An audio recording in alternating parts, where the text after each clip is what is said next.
Hi, everyone. Thank you for joining this session. Train the Trainer Adult Learning Skills. Dr.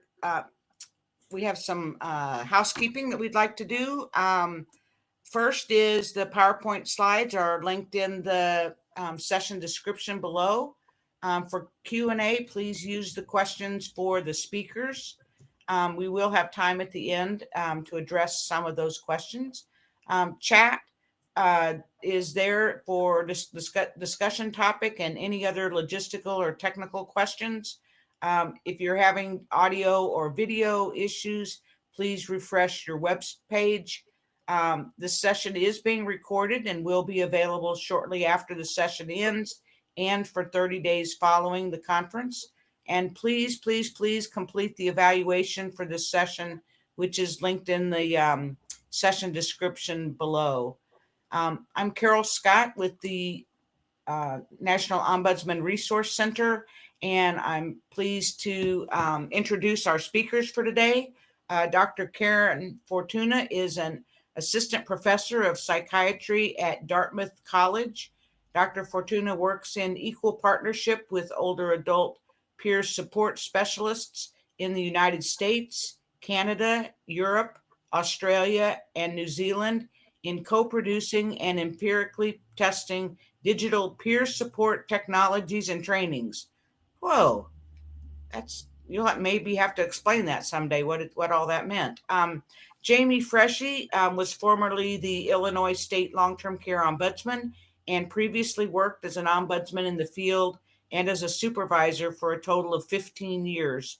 Jamie is currently working as an independent consultant with the National Consumer Voice for Quality Long-Term Care.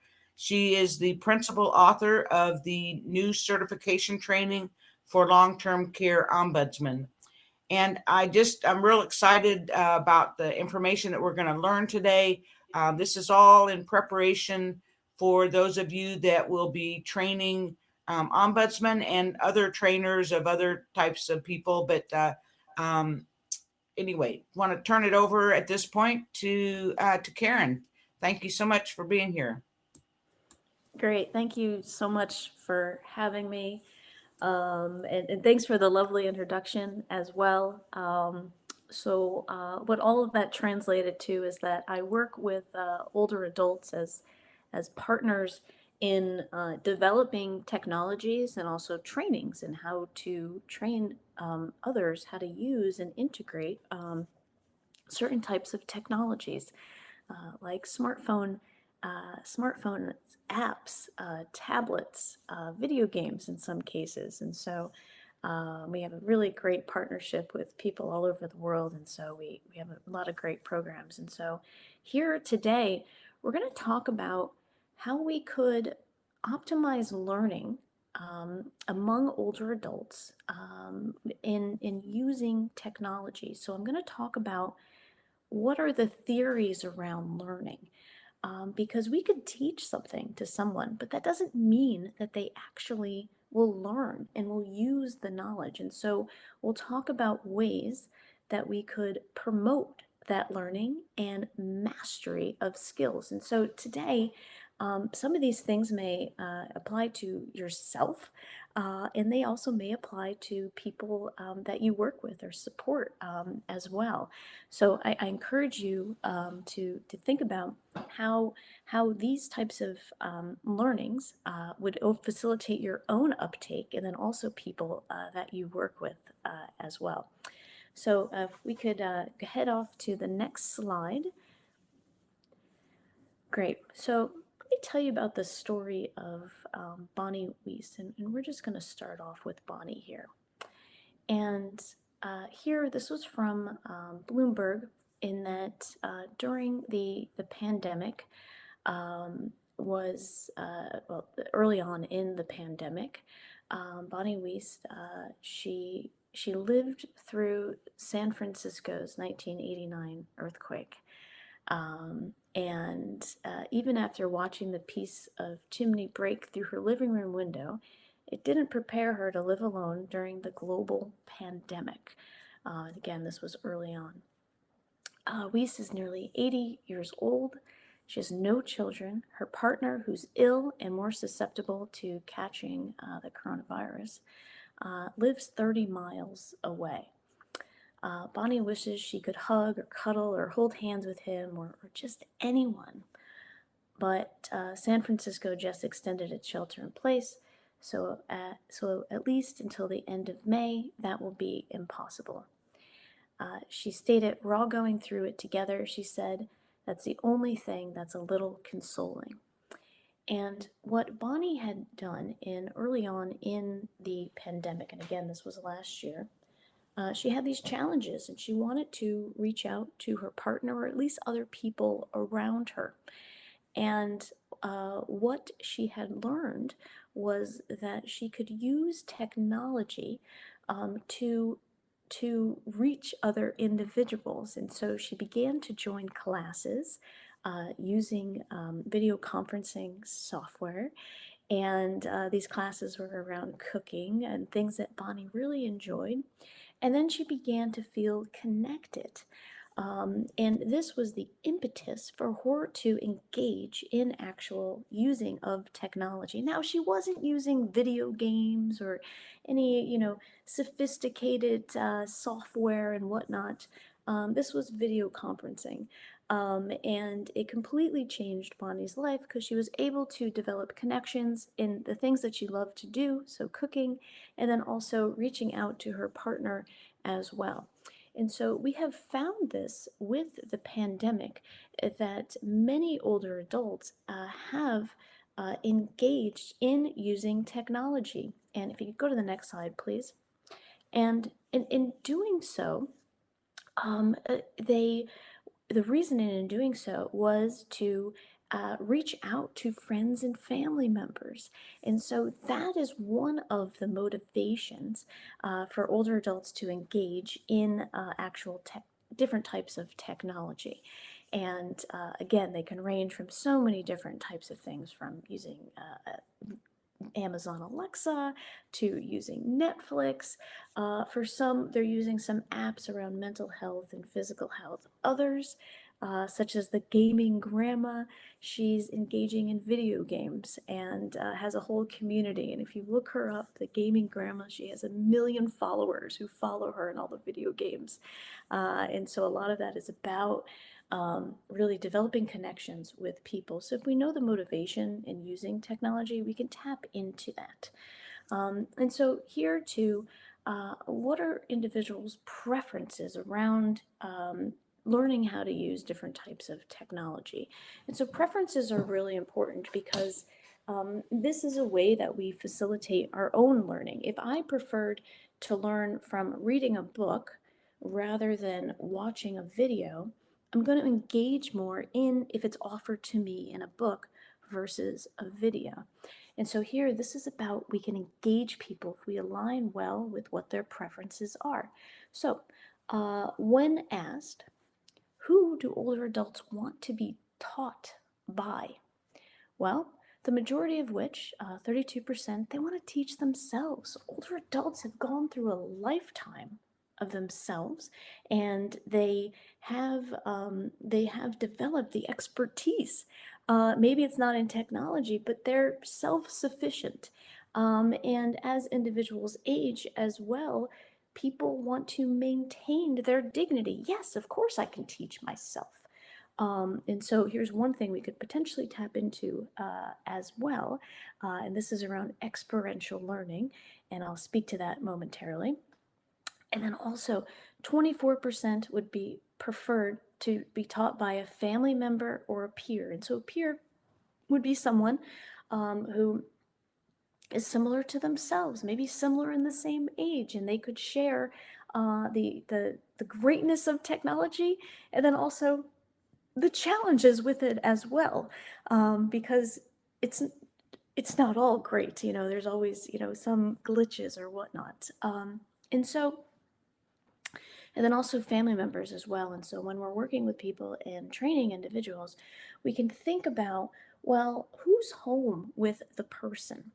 And can they support using these types of technology? Maybe it's to sign on to make an appointment, to get prescriptions, or other things like going onto YouTube and learning a new skill. So you can tap into that caregiver or the spouse or children, whoever's at home with the person, so kind of a family member, or you yourself. And so the preferred methods were, yes, a written manual. And so something that is written down step by step, and I'll talk about how it should be written to facilitate learning. And then some people said one-on-one instruction.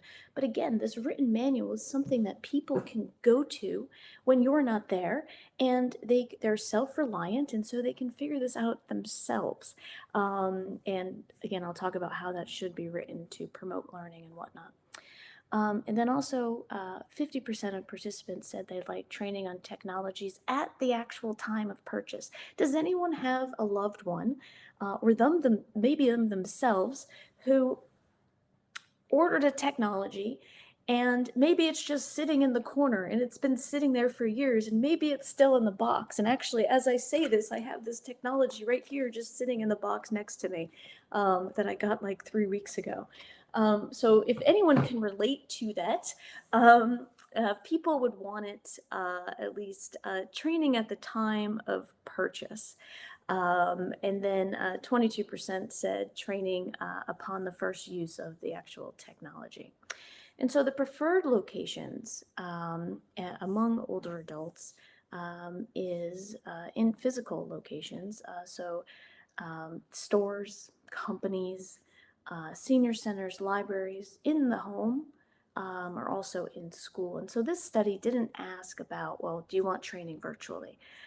Because of, the challenges we have and being in person now related to the pandemic. And so we don't know if people prefer to be trained virtually. However, we do know it is feasible, and in that people are doing that all over the country now, in that they have video conferences that they sign on to, and they have one-on-one instruction in how to use different types of technology. So we do know it is feasible, it's possible, but it may not be a preference, but it may be something that we have to do in that because of the pandemic and being close to one another. Would you mind moving the slides forward, please? All right. So adult learning theory and normal aging. And so this is around optimizing learning for individuals. And so when we think about elementary school, and in the classroom, visualize this. You have 40 well-behaved students sitting at their desks and looking to the one teacher, looking up to them, we'll say. And then here the one teacher gives these children knowledge. It's a very top-down approach, and rightfully so, because children have a lot to learn. They haven't experienced the world as intensely as individuals who are older. And so here the teacher is in charge, and the teacher has all of the knowledge in this case, right? So let's think about a different room, and you're working with we'll say 40 older adults, and they're all in one room together.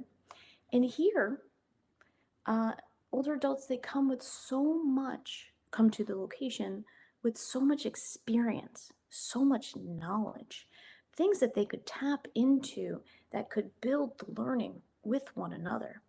Here in this location, the teacher is no longer the person that has all the knowledge. It's actually everybody in that room. So the teacher lets go of that expertise status and more facilitates the conversation. So we tap into the experience of the older adults to help and facilitate learning. And also, when older adults show up to learn, they need to know why. And that's because, well, we're very task orientated as we get older. We have a lot of time constraints. Maybe we have to cook dinner. Maybe we have family coming over. Maybe you have, maybe there's children in the house. You have a lot of constraints. Now, an elementary school child doesn't have constraints. They go to school, they do their homework, they play. They don't have other types of responsibilities to the same extent that someone else would who is older. So when older adults show up to learn, and even adults, okay, tell me why I'm here, and so we can get going with this. And so they need to know why. So when you're training individuals in how to use technology or whatever it may be, let people know why exactly. Well, we're learning this social media platform because you can reach out to friends and family members. And, oh, okay, let's do it. And when you're teaching people too, it doesn't have to be every little single thing around the actual technology. Well, here's the privacy statement, and here's a location where I purchased the technology. Here's the place where you have to reset the password. It's more about how can I get on and use this, and so just something to think about when teaching individuals, and then quantifying why you're learning this, or why, if there isn't a reason to want to learn this. And they learn best when the topic is of immediate value. So if an individual is going to be learning how to use YouTube, right, or other video types of platforms, well, it needs to be of immediate value to the person, because that's when you get that buy-in from the individual. And here, so it's like, oh, okay, so I'm going to use this YouTube. And the reason I'm going to do this is because I need a new recipe, and I'm going to engage in that. Now, if it were to maybe an individual was mailed from a loved one, or they want a contest, something like that, virtual reality headset. So they can go in and play games. Okay, well, what if it's really not of immediate value to the older adult? Well, the older adult's like, why do I have to learn virtual reality? Like, I'm good. I like this YouTube thing. Well, then that might be something that just sits in the corner and people don't use. And so just something to think about, making it just really immediate for folks. And then teacher relinquishes authority, and each of them brings their experiences and values. And then also people bring expectations to the learning process. It's not about having a 1 hour lecture. People show up with questions. They are there for a reason. They want those questions answered. And this happens so many times, in that we usually pause our training and then answer those questions. And this is a way to get people also to engage. And also note that adults, we have competing interests, and that's just the reality of our lives. And so it's very different for a younger individual in that, maybe they don't have as many competing interests. And so being flexible, I can only show up for 15 minutes today to learn how to use, um, this video game. I have these other expectations. Okay, being flexible is so incredibly important in this, and knowing that using these training people over time is actually going to promote mastery of those skills. And then individuals, we have our own set patterns of learning. And so Karen may learn better from reading, as I stated before, versus watching a video. And so integrating multimodal learning. And so what that means is having multiple options for learning. Maybe it's the written guide that people can refer to.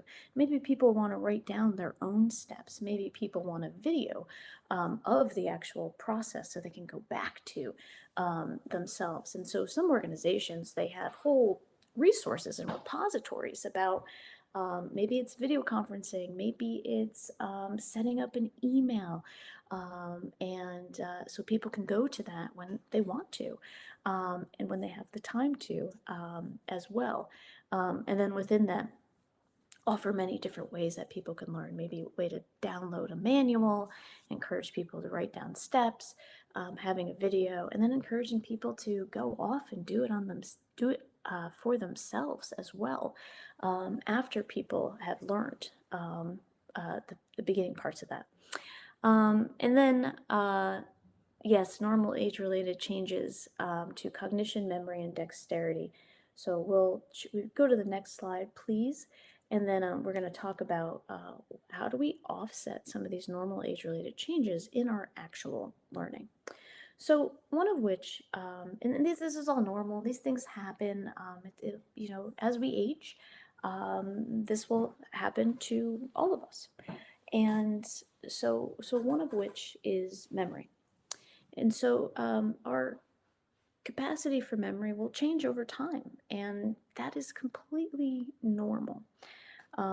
It's reassuring, it's reassuring for older adults to let people know that, yeah, your memory will change over time. This will be a natural process, so it may not be something as severe as a dementia or whatnot.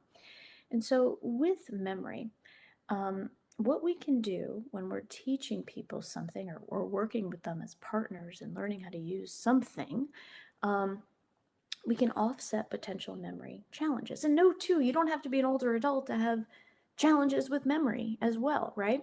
So some things that you can do is, one of the most important things is repetition. So think about how you learn individually and how if you do something once, yeah, it's good, but then you do it again, you get better. And then you do it again and you also get better. You just kind of keep getting better, right?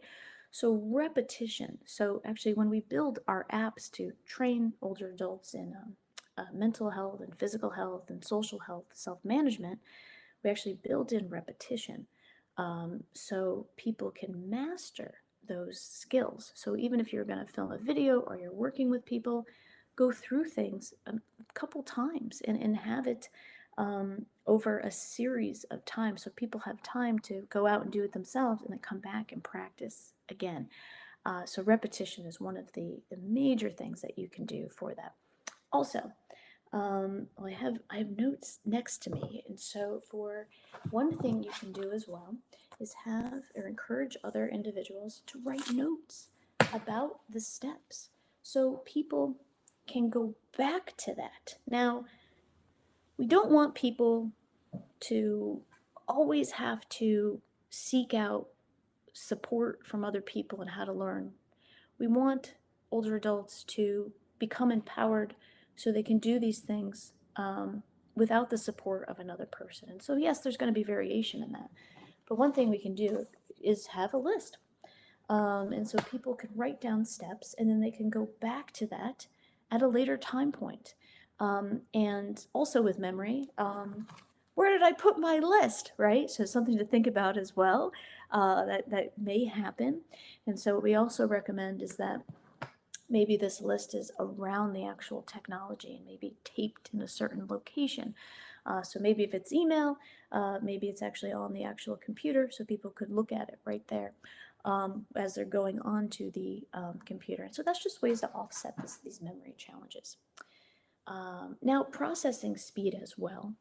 And so what happens as we age is that our cognition will change, will slow, it'll take a little bit longer to process new information.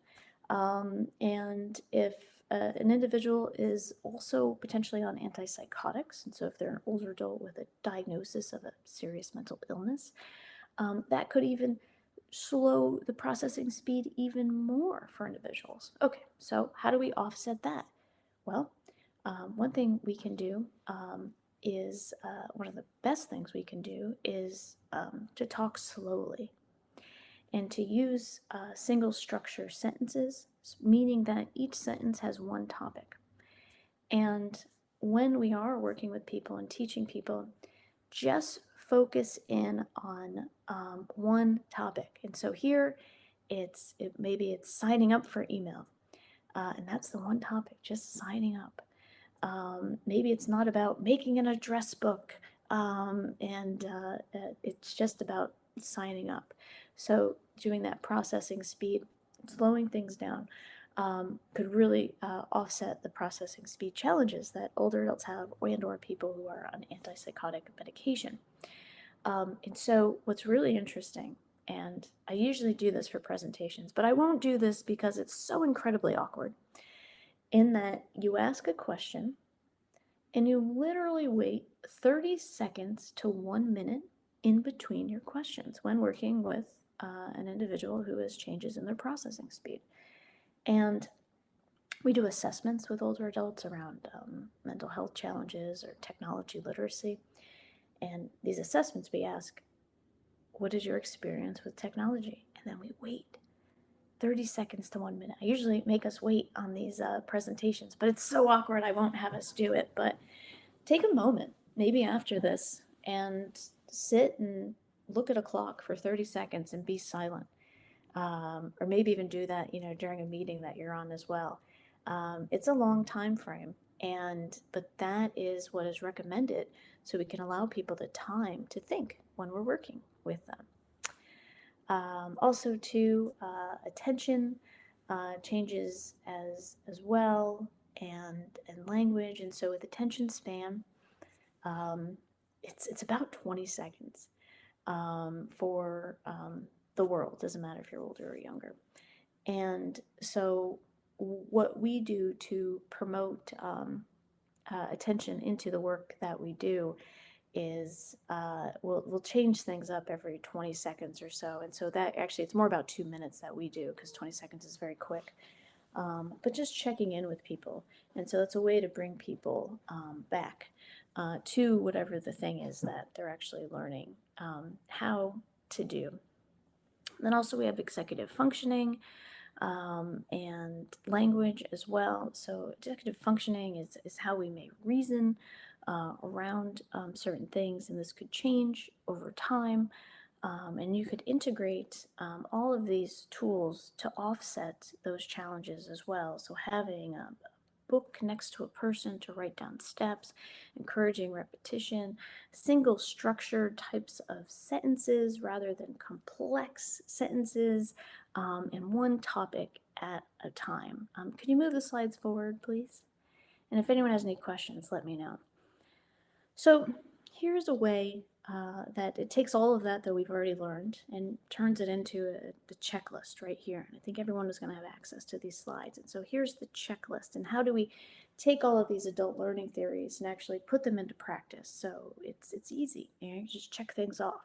So one of which, the first one here, is being patient. And knowing that it may be the first time in learning a new topic, and it actually may be they've already done this before as well, and people may have experiences of frustration in doing this, and so they may come to the table already feeling frustrated because they've already used this technology, and they're already frustrated. So knowing that for ourselves too, because with the pandemic, I've learned all types of new technologies and software, and I'm not happy about it because it is a challenge in learning different types of things, right? And so when you come to the table as well, think about your own experiences learning something new, in that the importance of, being patient with yourself, and then also being patient with other individuals so they can give them time to learn. Next is no tech shaming.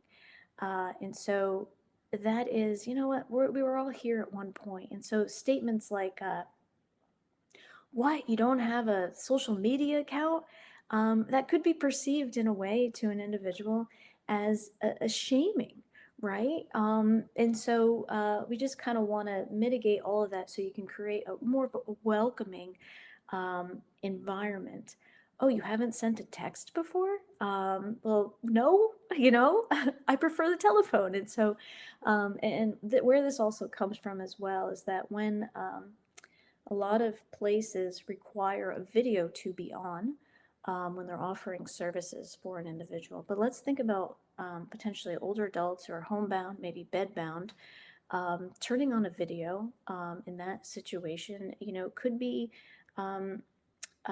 people may not want to turn on their video. They may, for one, be in bed. They may not be able to sit up straight. Maybe they have challenges of pain in their back. And so it's not a very dignified requirement to have the video on. And of course, lean to your organization and policies around that. And so when people require the video to be on, we philosophically see this as potentially tech shaming, in that we want people to have the dignity to have their video on or not, engage if they don't want to engage. But again, lean to your administration on that, because there may be some specific requirements for that. And if there aren't, you can share this information with them. Well, what about someone who's bedbound? Should we require them to sit up and put a video on? And is that dignity in aging? So these are things you can have conversations with folks about. Also, speak slowly and clearly. This is that awkward 30 seconds. I'm telling you, watch a clock for 30 seconds. It's like, it takes forever. But by doing so, people will have time to process information and time to ask questions and think, and take it one step at a time. And so if you come to a location and here we're going to sign on to email, we're going to send an email, and look, you can even chat through the email. We're going to set up an address book. Whoa, whoa, whoa, whoa.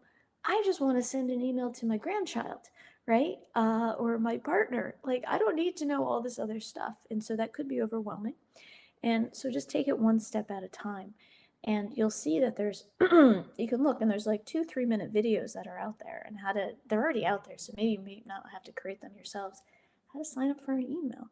And if you have these videos, or if you're doing them yourselves, just incorporate all of these types of skills as well, speaking slowly and clearly, having multimodal capacity for learning, and taking it one step at a time. It will facilitate the uptake. So utilize different teaching styles. And so, how many of us have been trained on how to teach? And I know as an assistant professor, I do a lot of teaching, but actually wasn't trained on it. And so what different types of teaching styles are out there? Well, we did talk about giving up the role of the expert and being a facilitator. So that could be one that you can engage in yourself. Another thing could be integrating the teach back method, and that is encouraging people to teach you how to use the technology after you teach them. So that's another one. Another one could be a more authoritative style that requires homework, requires practice in between sessions, and it could reinforce different types of learning, because people will practice in between those sessions. And so, within this, utilize different teaching styles, be you and all of that. The more that you are your authentic self, the more people will feel connected and engaged. And so, but know that there are different things out there. And you can ask the person, how best do you learn? Well, they may say, I learn best by doing. It's like, all right, well, then we're going to do. And then utilize the online tutorials as well. They're already out there. There's so many out there. And so I would suggest watching them first and just clearing them. And so it's nothing potentially inappropriate. But utilize those, send those to people, have a resource yourself. Finally, practice, practice, practice. And so for me, let's say I watch a video on learning how to surf. And while I'm watching that video, then I'm like, yeah, I'm a good surfer. Well, no, go and practice. So what I watch from the video and I take it out to the waves, I need some real practice out there in doing that. And so it's the same thing with anything that we want to learn. If you want to master something, you need to practice over a period of time. And so the I, we, you method is a way to facilitate that, and it's a way that promotes the dignity and independence of an individual who is aging. And so here's the I, we, you method. So first, I am going to show you how to send an email, and the person will watch, right? And it could be a group environment too. Then together, we're going to do it. So we will do this together. And so we work through the steps together in sending an email. all this time, people are taking notes. Maybe there's already notes written. And then you have the other person who you're working with, you send the email. So here you have repetition over time. Here you also have the opportunity for someone else to learn. And so has anyone, maybe you're setting up one of these Disney Plus or Netflix or something like that, and somebody comes in and they're like, oh, let me just do it for you. That could happen a lot. Oh, let me just set up your email for you. Oh, let me just send the email for you. I'll just go and make a social media account for you. Well, that takes away the opportunity for people to learn.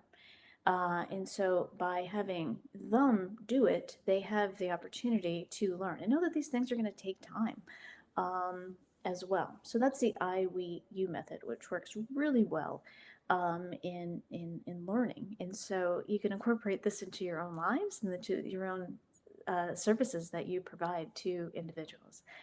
Maybe go to the next slide, please. Oh, okay, cool. So we probably don't have to do the role play since I walked us through that. So we'll go to the next slide. All right, and so tap into collaterals to support learning. And a collateral is basically a person around another person. And the great thing, one of the many great things about working with older adults is that they may have many collaterals around them, a lot of people. So maybe it's a spouse, maybe it's a child, maybe a grandchild, their own child, within the home potentially. Maybe it's someone from Meals on Wheels coming in to their home. Maybe it's a police officer that checks in on them occasionally to see if they need anything. So maybe it's a caregiver. Maybe it's you, right? And so we can tap into those collaterals to support learning. And so maybe it's having a conversation with, in connection with the Meals on Wheels person, to have a conversation on, oh, hey, were you able to make that telephone call the other day? And we can train them to reinforce learning, reinforce engagement. And so this is a real whole health society approach to learning and supporting individuals. Next slide, please. All right, so the next chapter for Bonnie Wiesen. And the next chapter begins for the individual. And so here, Bonnie was in lockdown, and she, at first, it was very isolating, wasn't able to get in touch with her partner, and was incredibly isolated. And so here, Bonnie turned to technology and to reach people for access, and during this actual lockdown period. And a lot of older adults did this. And so the myth that older adults don't use technology is even more inaccurate today than ever before. And so, as Bonnie's preference was to seek out social support, which is one of the major reasons that people will use technology as in older adults, she was able to learn how to use video conferencing, use text messaging, and also sign up for some fun cooking classes. And so in using the technology, remember that it doesn't always have to be specific to, I'm going to meet with a psychiatrist to address some mental health challenges and symptoms, and I'll use video conferencing for that. That's why I'm going to use technology. Well, our health is not only around taking medications and symptoms and psychiatry or aging. It could be so many other things. So it could be a cooking class. That may be just as important for Bonnie as it is to meeting with the psychologist or someone else that she's working with. And so the next chapter for Bonnie is that she is home and she's using technology to engage with individuals. And you probably saw on the first slide, there was a group of older adults wearing, it almost looked like clown suits. And so now Bonnie has joined an online theater with other older adults. And she is engaging in that once a week and really thriving during this incredibly challenging time that we are in. And know too, people can use the technology to also come together in a virtual world, but also, come together in person as long as they feel safe and remain safe as well. So it could be one of these meetup groups that people come together with. Could be a telephone call conversation with people. And so there's so many different opportunities for it. So I just want to make sure that there's a whole breadth of that for you. And then next slide, please. All right, so thank you, everyone. We went over adult learning theory, and we went over that experiential learning is one of the best ways that people can learn.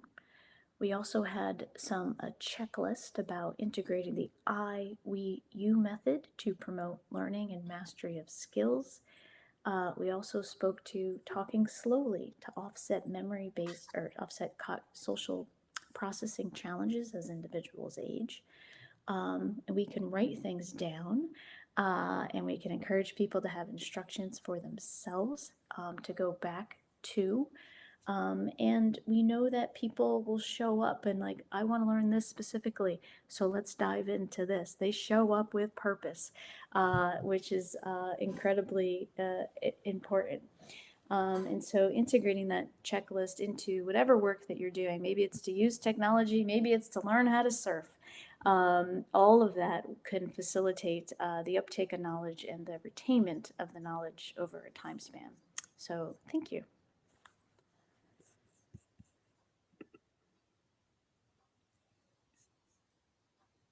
Thank you so much, Karen. That was just a wealth of information. And I think not only for trainers, but certainly for any ombudsman going out into the field and communicating with residents, older adults, and just giving those really good reminders to slow down, take each topic one topic at a time, especially when we're communicating with them about really difficult, kind of complicated topics. I think that really we can take the information you shared with us and, again, not only apply it to training, but really into our advocacy work. So thank you so much. I really appreciate that information.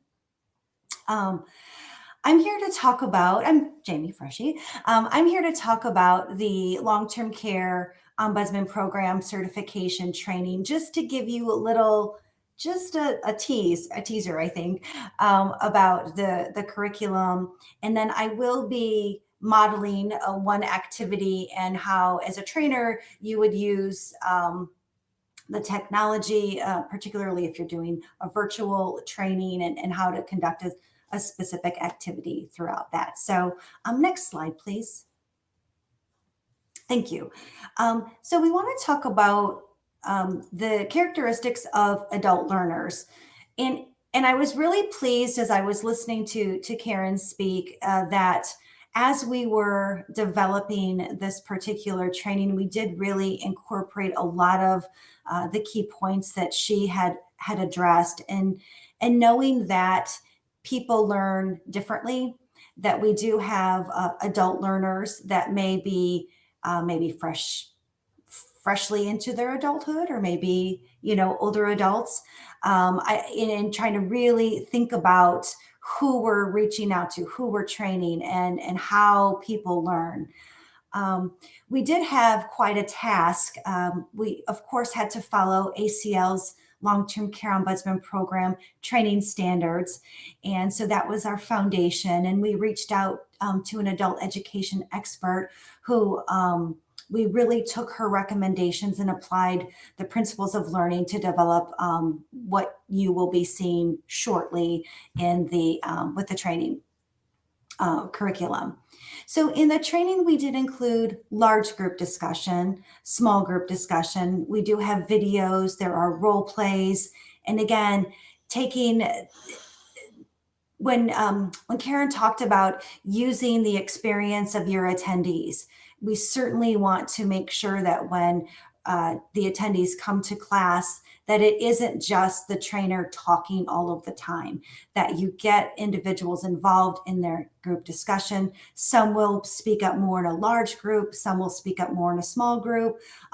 Some learn by watching such, videos, some learn by doing. So we've got the role play. So we really did try to incorporate all different levels of the characteristics of adult learners for you. Next slide, please. One thing that I think is really key as a trainer that we incorporated are the trainer's notes.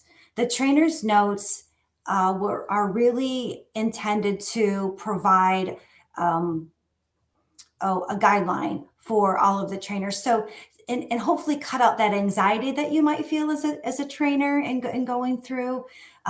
They'll give you a time frame of each particular section or each activity, and they will guide you. They talk to you, they don't talk to you. You will read about the teaching point. So you'll know as the trainer what's the importance of this activity, so that you can, again, relay that to the attendees. And as Karen pointed out, people want to know, why am I here? Why is this information important? And so you are given that information as you present the material. In addition, the trainer's notes will tell you how to conduct an activity. And that is included, there's notes whether you're conducting the activity or the training virtually, or whether you're conducting the activity in person. And so there's an example that you see of a trainer's note that talks about the time frames, and just knowing that the time frames are approximate, of course, depending upon your class size and what have you. Also, I wanted you to know that there's a handout that you can find at the bottom of your screen. There's a handout to guide you through preparing and conducting a virtual training. So for those of you who have not done that before, we do have a handout for you on that. Okay, next slide, please. All right. This is, since this is a train the trainer, I am going to model how to conduct this activity from the certification training. And when I ask, please respond to my questions in the chat. And that's what you would ask, again, if you were doing a virtual training, is for them to type in their message in a chat box, or, whatever the verbiage is in the platform that you're using. And so when we get to that point, please be involved, so it will go much smoother for all of us. So again, I'm going to model this for you, and then we'll talk about it just a bit. So when this slide comes up, you'll see the words best interest. And this is what you would say something like this. Compared to other services and programs in the Aging and Disability Network, the Ombudsman program is unique in many ways. There's often misunderstanding, confusion, and even tension when representatives interact with others who do not understand the program. Therefore, it's important to have a clear understanding about the role and unique characteristics of the Ombudsman program due to the federal requirements that we have. Okay. Could you click? So let's start with the term best interest. Okay. So it sounds nice. Okay, go ahead and click. Thank you. But what is it? There are a variety of examples and definitions of best interest. Best interest is a subjective term, and it means different things to different people. It's a personal decision whether you're thinking of your own best interest or if you're thinking of somebody else's best interest. Okay, please click. Who can tell me what's in my best interest? So could Some of you just put in that chat what you think that answer is. Who can tell me what's in my best interest?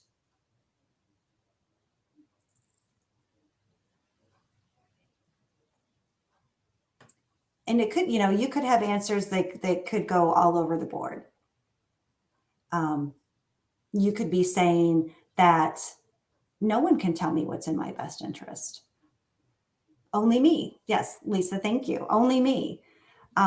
It could be someone close to you who will honor your wishes. And again, it's subjective. And I love all the answers coming up now. Me, yourself. That's exactly right. And again, it's subjective. And why? So when someone is working with another's best interest in mind, there's a judgment attached to what the helper deems is in the best interest of the individual. It may or may not be what the individual wants or believes that's in their best interest, or is a qualifier as living at their highest quality of life possible. Thank you for all of your responses. Next slide, please. The Ombudsman program does not make decisions for the resident. Rather, the program supports and advocates on behalf of residents' wishes. What professions, and please put this in the chat, what professions work in the best interest of individuals? So think about in your work as an ombudsman, who works in the best interest of residents or in general? Just going to wait just a second. People working in the medical profession, right, or in social service profession, as examples, have been taught to work in the best interest of a client. So again, yep, doctors, physicians, put in the chat my next question. What are some of the statements that someone who looks through a best interest lens might say? Yep, thank you for all of your responses. Exactly right. If I work in the best interest of somebody, what might I say? What is a comment that I could say? Yep, great responses. Medical professionals' point of view of the patient is through the best interest lens. So people with diabetes should follow a low sugar diet, right? That is a typical thing. So go ahead and click. And yes, some of these, in my opinion, it's what's best for them. Don't smoke. Yes. What's in best interest for the resident? Perfect. Social service professionals' point of view of their client is often through the safety best interest lens. So like, it's not safe to live at home without services. I know you've all heard that. Ethically speaking, I like that one. So here's another example of best interest. And then could we go ahead and click that third? There we go. You shouldn't smoke. Someone already even put that in the message. So that's exactly right. The missing piece here is self-determination. So self-determination is being in control of your own life. Again, this approach might conflict with the perspective of long-term care facility staff, medical professionals, family members, and others, as they might feel that resident-directed advocacy and self-determination is not in the quote-unquote best interest of the resident on specific issues. Next slide, please. So to demonstrate the difference between those professions who are required to work in the best interest of individuals, here are some of the responses from the last slide that we just looked at. So let's put this in the real world, in the ombudsman world. Betty is a resident who has diabetes, and she tells you she does not want her food portions limited and wants to eat whatever she wants. Betty understands the consequences of not following a low sugar diet. Okay. So the representative would tell Betty she has a right to decide what she wants to eat. That would be an ombudsman statement. Let's look at the next. Stanley wants to go home after his therapy is complete. The facility is concerned because his home was found to be unsafe when he came to the facility. Stanley insists on going home without services and refuses to stay in the facility. Okay, let's see what the ombudsman how they might respond. While it's true Stanley has the right to go home, it's also the responsibility of the facility to educate him on the consequences of going home without services. The representative could also explain to him the consequences and possible outcomes. But regardless, Stanley has a right to go home. And finally, let's look at David, who complains that the staff are trying to get him to stop smoking because of a new diagnosis. And David wants your help. David stated he didn't care about his health condition and he smoked since he was 12 and has no intentions of quitting now. So an ombudsman's response might be, if the facility allows smoking and you wish to smoke, let's talk to the staff and try to make that happen. So you can see the difference between those best interest statements and how an ombudsman might respond based on the wishes of the resident. Excuse me. Go ahead, next slide. Here is just an example of those trainers' notes. On the first slide where we just talked about the 3 bubbles of the best interest, that is what you will have in your trainer's guide. So it really walks you through. It tells you what to ask, and it tells you when to click to bring up those next speech bubbles and so on. So just so that you know, you have the materials at your fingertips. That being said, we don't want you to read to them, word for word. We want you to use your own words and your own experiences and your own language. However, there is a safety net for you and a guide for you to follow as you work through the material. Next slide, please. As Karen talked about the key points in training with older adults, I looked at that adult learning summary and our training curriculum, and really they're followed very well. The expectations are spelled out at the beginning of each module for both the trainer and the trainee. The purpose of the activities is explained. The certification training provides the opportunity to take the information, learn, and apply it to on the job. When Karen talked about the I, we, you, if you think about it, the I is the certification training, right? We're explaining to them.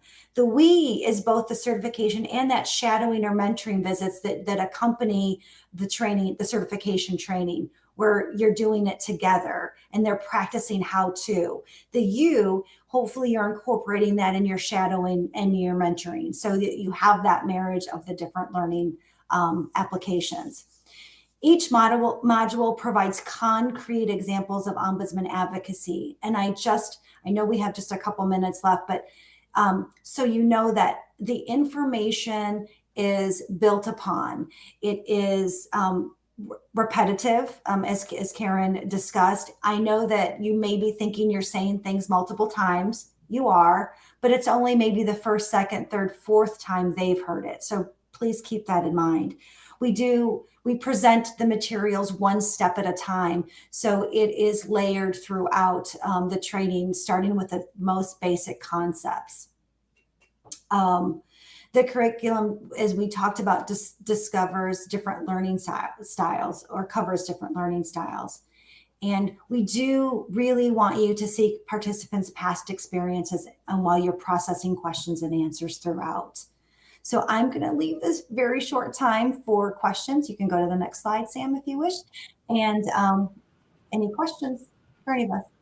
Hey, thank you, Karen. Thank you, Amy. We had a question. Karen, I think this is mostly for you, but Jamie, feel free to jump in. When conducting a virtual training, is it best to have 2 people conducting the training, one to speak and one to handle the slides and technical? That's actually what we do for all of our virtual trainings. And we do that because as the presenter or the individual who's training, it sometimes could offset our own cognition if we're moving the slides forward or if we're responding to the chat. And so single tasks, and yes, having 2 individuals will mitigate any of those challenges. Great, thank you. And I think for both of you, when you have a group together and they're starting to get kind of maybe into a hole that you don't want them, I mean, you don't have time to get into, or what's the best way to redirect and get back to what you as the trainer want them to get at this point?